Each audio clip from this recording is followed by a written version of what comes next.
Made for autistic people, parents and carers of kids on the autism spectrum.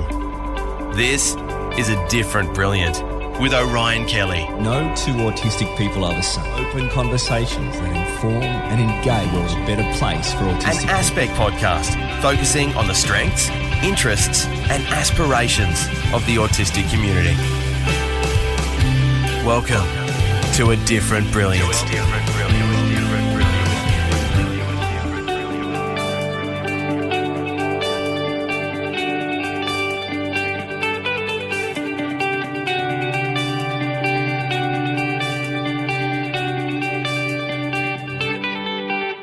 Well, welcome along. I do appreciate you listening to A Different Brilliant. I'm your host, Orion Kelly, and I'm autistic. My purpose is to inspire, inform and entertain you through focusing on the strengths, interests and aspirations of the autistic community. A Different Brilliant with Orion Kelly.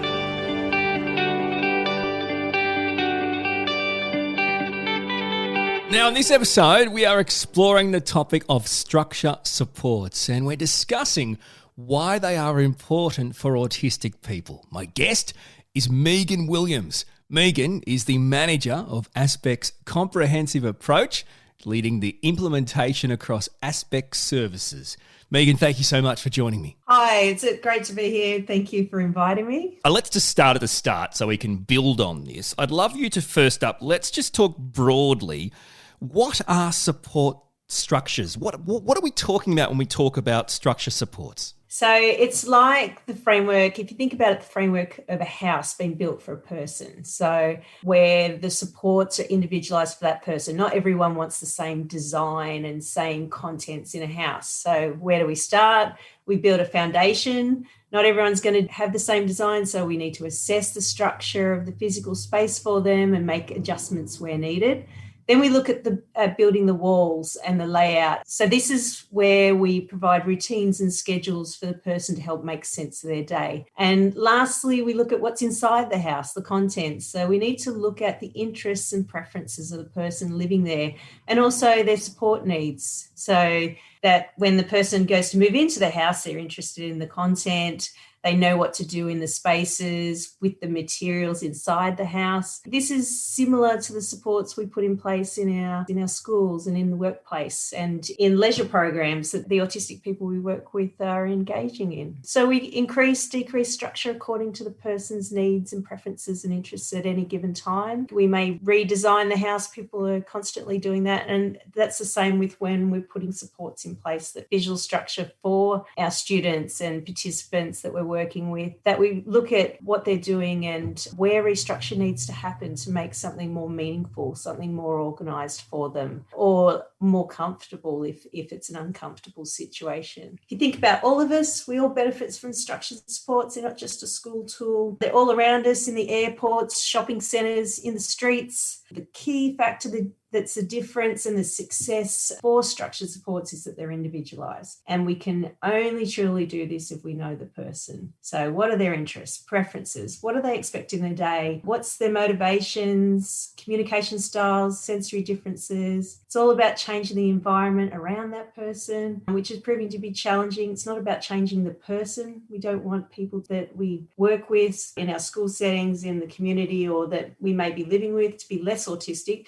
We want them to understand what the challenging thing is in the situation or the environment, and for them to be able to voice it, or for us to understand them more so we can make accommodations and adjustments to enable that person to understand the situation more clearly and feel more comfortable. What about for you in your life? You've been a dad of an autistic son. Is there things that you rely on yourself or prefer to have in your life, or if they, in the absence of them, would it have an impact? Yeah. So I think something that I can see in my 7-year-old autistic son and also in myself, which I clearly don't grow out of, is the impact it can have on me with things not going the way they would usually go or something changing. So the structure supports, for example, my wife would always try to drop the boys off on the way to work because it's on her way to work, where if she has to go in early for a meeting and then I've got to do it, most people would go, well, who cares, mate? You've just got to get in the car and take them. But my 7-year-old goes, if someone different is taking me, does that mean someone different is picking me up? And then he gets stressed and then the other little guy gets stressed. So I think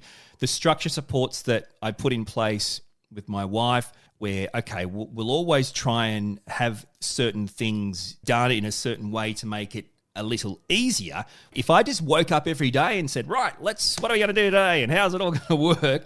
I don't think that would go especially well. And I also think the structure of the week, for example, there's days where I know I will be home with our littlest guy, and there's days I know are like protected time for me where I can do things like this and the little guy will go to daycare. Does that make sense? Things that I can rely on. Yeah, and I think that's definitely the same for everyone. If I look at the way I work and the systems I've got in place for myself, they're individual to me, and say my colleagues, it'd probably be a nightmare if they tried to use the support structures I use. So for everyone, it's very individual. And the key elements of structured support, some of the things I was hearing you say, was around the routines and schedules. They're very important to have those, to be able to show people what these are, not just rely on telling people what they are, and being able to forewarn of changes in some way visually can really support the people we're working with. So I would see the 5 key things that are important to include with structured supports, starting with looking at the physical environment. What are some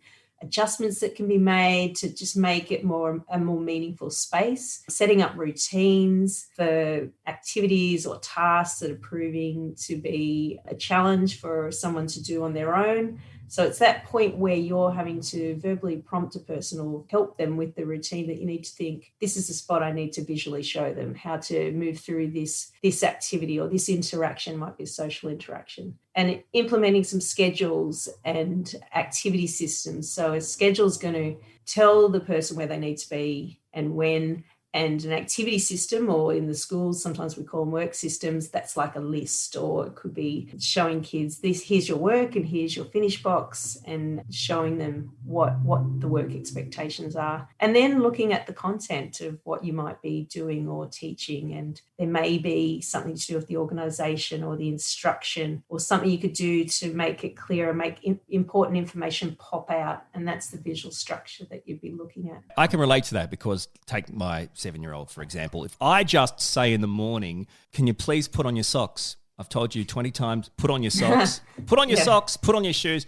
People might think he's either being obstructive or lazy, but what's actually probably going on is, well, look, Dad, to be honest with you, I have different shoes and different socks, whether it's sports day or normal uniform day. And sometimes I forget, how to put them all on. And so, from my point of view, instead of saying put on your socks, grab your socks. Remember, we're looking for the line at the bottom of the socks. The line goes on your toes and the other side is the bottom of your feet. You want to put those on first. Like you say, I'm providing things, some structures, some supports in there, rather than just put on your socks, put on your shoes, get dressed. I've told you 100 times. It's super important. It's super important because that's the information and that's the support that allows them to then do it. And then as they do it, they go, I can do this. Believe me when I say this, I genuinely didn't think that I would get to stop doing my son's school buttons up. But he can button his entire shirt from prep. I mean, I couldn't, at the start of prep, no chance. And then by the end of the year, he could do all the buttons up on a shirt. Now, by the way, that's pretty hard. It's not easy. And I think, well, this is because we've constantly, instead of going,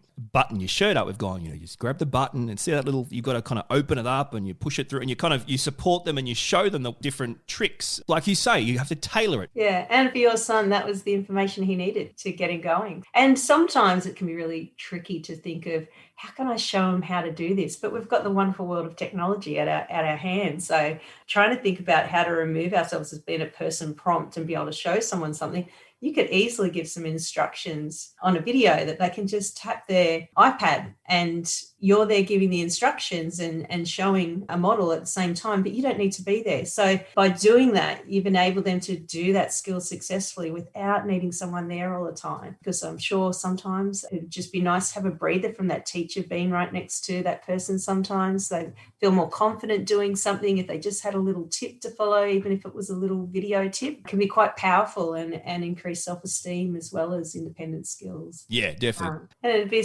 sense of accomplishment. The place you start when you're looking at a situation of how you can visually structure something, implement structured sports, is if you start with the physical environment and then move through routines and schedules, and don't go straight away to, I've got to put a visual support in place for this student or this person or my child. Think about the environment first, because it may be something small you can tweak that enables them to continue on with the task or activity that they're doing. And one of the most powerful moments I had in my teaching career was a student saying to me, we had some visuals on the wall and we were conscious of not over cluttering the classroom. But for him, sitting at his desk, he said, I feel like I'm in a mouse cage. There's just too much on the wall. And we came up with the solution of, instead of having the visual boards facing out, we just flipped them over so it was a clear backing. And when we needed that visual, we just flipped it back so that it really popped out on the wall that this is the information we're looking at the moment. And when I checked back in with him, when we turned all our posters, there were schedules and reminders, turned them all away, so we just looked at the backs of the visuals, he said he felt much better. Now, for us, we could have just packed them all away, but it was quite a small room, and to find the visuals in the moment wasn't going to work for us as teaching staff that were in that class. But for him, in talking to him, finding out what was stopping him from being able to do his work, he's given us that information. So we could have gone straight away to, you need to focus, and put a visual on his board, or put your hand up when you need help, or change the activity. But it was actually the environment that was stopping him from being able to do it. Yeah, no, that makes sense. There's no use saying, just block it out. And I think it's a processing thing, isn't it? And it's the stimuli, and it's the idea that sometimes we can fall into the trap of being overstimulated at our own fault. You know, like sometimes I can have the TV going, plus I'm working on my laptop and I'm looking on my phone, and I wonder why I start getting agitated. I mean, you have to keep that in mind. I know we've touched on the key structures, but now we've started sharing experiences. I'd love to know, why do you think they are so important for children on the autism spectrum? I know they're important for everyone, but why are structured supports so important for kids on the autism spectrum? So they're a method for supporting skill acquisition and a way of organising environments. We've spoken about that. So that for the student, the activity or environment's more easily understood and more meaningful to them, especially if we include their interest to capture their initial engagement. It's all about understanding concepts, new concepts and skills, and learning to connect those knowledge and skills to other parts of their life. And by doing this, it can provide a sense of accomplishment and incentive for future exploration for that student. One of the other important things around structured sports is they can be a strategy for teaching self-monitoring skills, especially when kids are at school, and say if we're having lunch and it's a bit of a messy lunch, and there's things that we do all the time and students would do, they would check their face, make sure it's clean. But for some of the kids that we're working with on the autism spectrum, they mightn't think of that. So it could be a reminder of a routine they need to do. And then as they're getting older, am I wearing the right clothes to go to work? Am I wearing the right clothes to go to a job interview? So it's good strategies for self-monitoring in a range of contexts as well. But the main thing is increasing understanding and skill development. And I think the way I look at it is,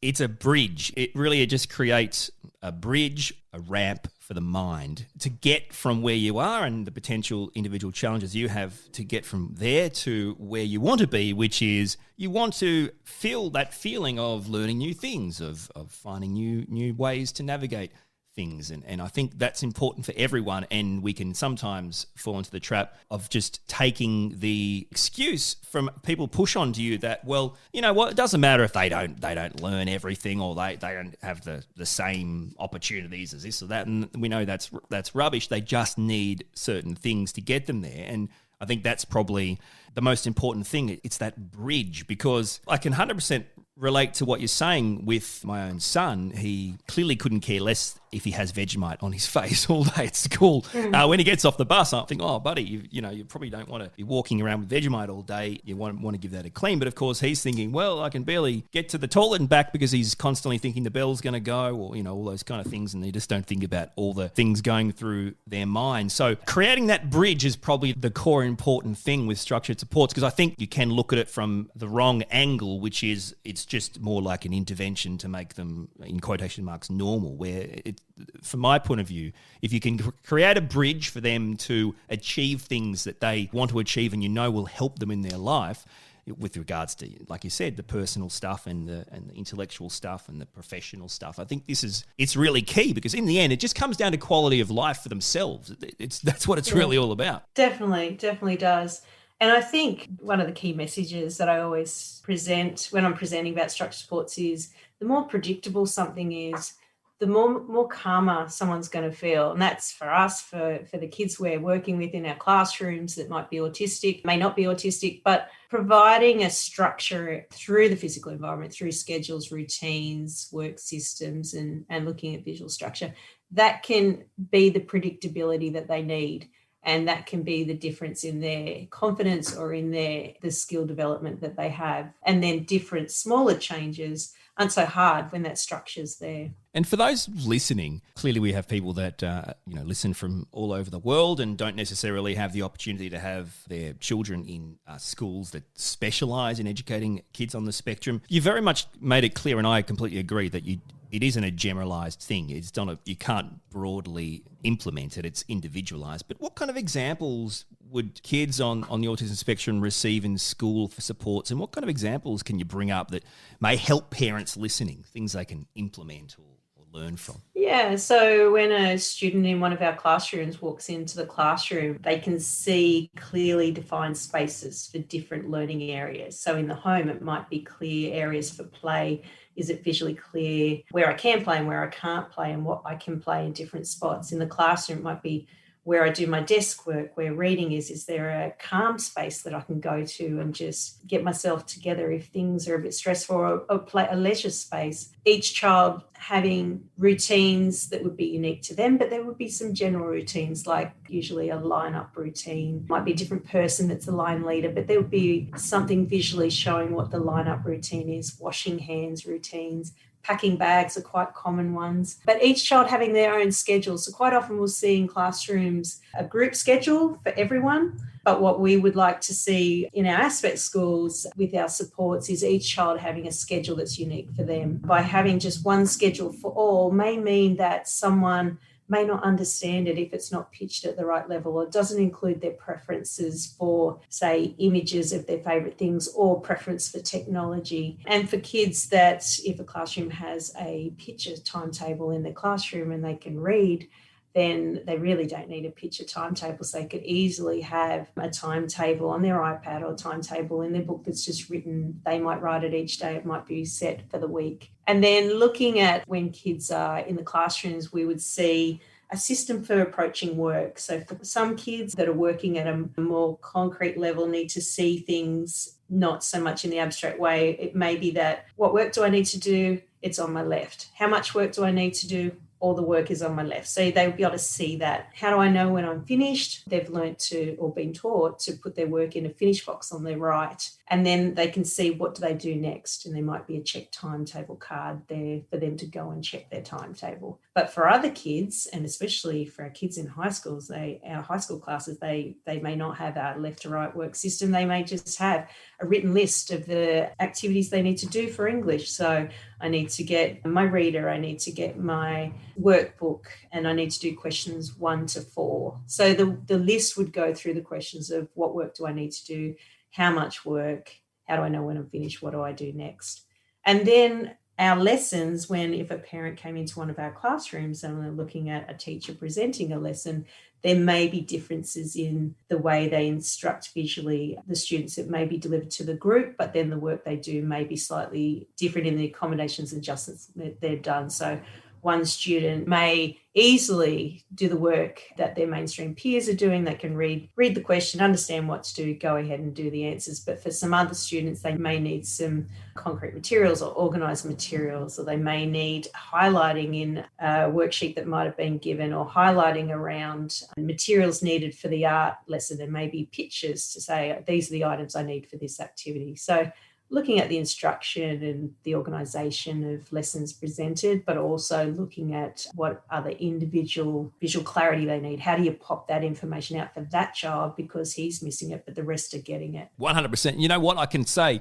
I don't think I will ever not need explicit, straightforward direction. For example, there's no use my wife saying, geez, the laundry basket's getting full, isn't it? See ya.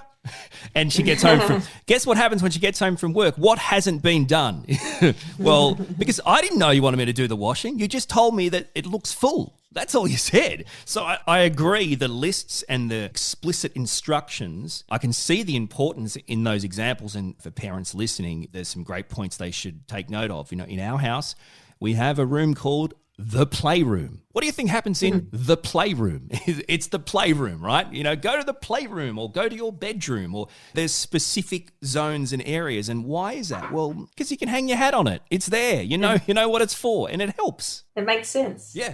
It makes absolute sense. And I think it's important to acknowledge that good teachers and good practitioners do this naturally. So structured supports is a framework for us as practitioners and teachers to check, have we looked at all the parts of structured supports to make sure this child or this young adult or adult is supported to get the best outcomes for them, so that we can achieve, or they can achieve the best results for them because they're supported in the way that works for them. Yeah. But good practitioners and teachers will do that. Well, I want to move on before I let you go, but just a quick point. It just occurred to me. Am I part of an age group that has been left out? Do you think we could do with people designed to help adults with structured supports in our life? I feel like maybe mine are a bit more generic and not so deep and profound and useful. Are we just focusing on kids and forgetting about us when we get on? This is just a thought. Sorry, Megan, I'm just thinking out loud here, but I'm just wondering. Yeah, well, I think structured supports are for everyone of all ages, of all ability groups. The way we individualize for someone that's on the autism spectrum may be different from another person that isn't. Yeah, I mean, as an autistic adult, I think I could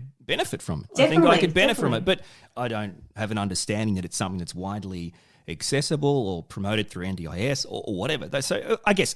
Sorry, Megan, I didn't mean to jump in there and come up with some sort of weird rant, but it just occurred to me. It seems super useful. It's an interesting point you make, because I'm presenting with someone tomorrow, actually, and this young woman I just said, could you open the presentation and talk about structured supports in your life, things that you may have used in the past, impacts if they weren't there. We just discussed what types of things that she could talk about. And she said, well, I'm from the 80s, so I wasn't really around.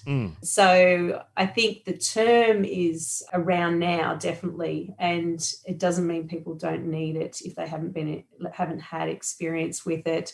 Hopefully in the past, good practitioners and teachers have implemented these sorts of things, but may not have done the whole framework. But definitely for my co-presenter tomorrow, she's got systems that she uses, and she's going to talk about them and why they're important. Yeah, fascinating. All right, before we let you go, let's talk about the aspect comprehensive approach. Now, I guess just tell us a bit about the purpose of it, your role, how it works. The aspect comprehensive approach is not a specific approach. So there's some approaches out there, they've got a specific strategy they use. It's a narrow approach, whereas the aspect comprehensive approach draws from a range of evidence that's out there based on 50 years of research, but it draws on different areas and different elements and weaves these together. So it starts with the individual, understanding the individual, knowing what that person's interests, aspirations, motivations are, their expectations, their communication styles and sensory differences. It's really important that we start there, have a person-centered approach so that we know how we can relate to them and we have a better understanding of each other. There's a relationship there that we can then support them with elements in their life, from individual goal setting for individual planning, setting up structured supports in the different contexts that they navigate in, maybe in the community, school, home,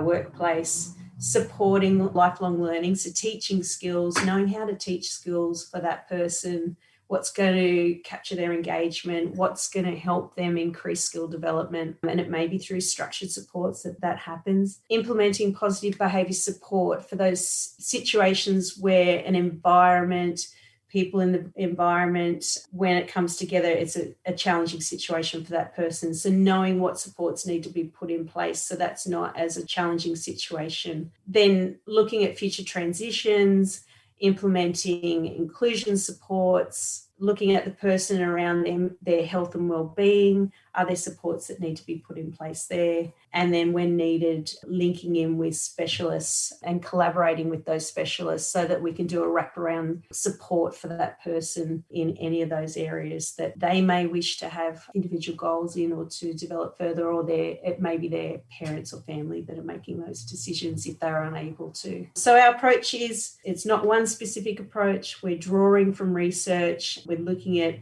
evidence-based practice. We're making sure that what we do is positive, not painful or distressing. It's respectful. It's respecting the full diversity of autistic people and contributes to their satisfaction and quality of life and their inclusion in society. And I feel like what you've just said has in a way answered my question about how it therefore assists the educators with regards to children on the autism spectrum and the supports they get at school. To me, it sounds like what you've basically said is, well, you guys, in effect, can make sure that what you are communicating to the educators is therefore the best practice, the best way of providing the right supports for today. It's giving them the information that they require rather than hoping they'll just work it out themselves and get it right. Yeah, starting with them, what do they want? And if they're unable to tell us, observing, working with their parents, carers, guardians, network to support them in achieving and having, well, the most important outcome is quality of life. So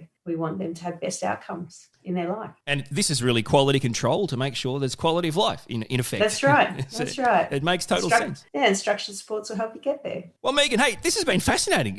I've really enjoyed it. I really hope you've enjoyed the conversation too. Yeah, thank you. Thank you for inviting me. It was great to be part of this. My absolute pleasure. Well, all the best with your work at Aspect. Thanks, Orion. My guest on this episode was the manager of Aspect's comprehensive approach, Meghan Williams. A Different Brilliant with Orion Kelly. No two autistic people are the same. An Aspect podcast focusing on the strengths, interests, and aspirations of the autistic community. I thank you so much for listening to A Different Brilliant. If the episode has resonated with you, I'd really appreciate it if you'd share it with your family and friends so we can reach more people. And if you'd like to continue the conversation, well, you can like the Aspect page on Facebook. You can also visit my website and send me a message. Just go to orionkelly.com.au. A Different Brilliant is an Aspect podcast. Executive producers are Lisa Cassidy, Dr. Tom Tutton and Julie Fenwick. I'm Orion Kelly. Thanks for listening to A Different Brilliant with Orion Kelly, an Aspect podcast on the strengths, interests, and aspirations of the autistic community. Our door is open anytime, so like the Aspect page on Facebook or visit autismspectrum.org.au. My aim, make the world a better place for